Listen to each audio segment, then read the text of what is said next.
நீங்கள் பார்த்து கொண்டிருப்பது நியூஸ் 21 செய்திகள். தமிழ்நாடு செய்திகளை உடனுக்குடன் தெரிந்து கொள்ள நியூஸ் 21 செய்திகளை பாருங்கள். ஸ்ரீ முஸ்னத்தில் பிரசித்தி பெற்ற ஸ்ரீ பூவாராக பெருமாள் தங்க ஆபரணத்தில் சிறப்பு காட்சி தந்தார். அட்சய திருதியை சுவாமி ஊர்வலத்தில் பக்தர்கள் வழிபாடு.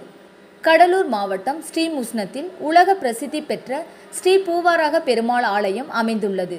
இந்த ஆலயத்தின் மூலவர் ஸ்ரீ பூவாராக பெருமாள் மிக சக்தி வாய்ந்தவராக பக்தர்களுக்கு காட்சி தந்து அருளாசிகளை வழங்கி வருகிறார்.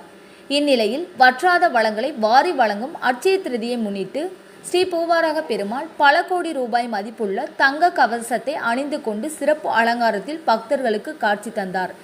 மேலும் 4 வீதிகளிலும் பல்லக்கில் ஊர்வலமாக வந்து பக்தர்களுக்கு காட்சி தந்து அருளாசிகளையும் வழங்கினார். ஸ்ரீ பூவாராக பெருமாள் அட்சய திருதியை முன்னிட்டு பக்தர்களுக்கு தங்க ஆபரணங்கள் அணிந்து காட்சி தந்ததை பக்தர்கள் மகிழ்ச்சியோடு வரவேற்று வழிபாடு செய்தனர்.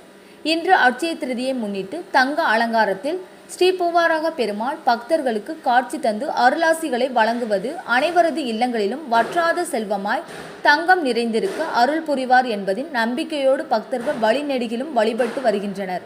நியூஸ் 21 செய்திகளுக்காக கடலூர் செய்தியாளர் முருகானந்தம். கள்ளக்குறிச்சி மாவட்டம் சின்னசேலத்தில் சிறுமலர் மேல்நிலைப்பள்ளி, இதயா நர்சரி பிரைமரி ஸ்கூல், சிறுமலர் தொடக்கப்பள்ளியில் தமிழ்நாடு அரசு வழங்கும் நலத்திட்டங்கள் அனைத்தும் மாணவ மாணவிகளுக்கு முழுமையாக வழங்கப்படும். 1ஆம் வகுப்பு முதல் 8ஆம் வகுப்பு வரை தமிழ் வழி கல்வி முற்றிலும் இலவசம்.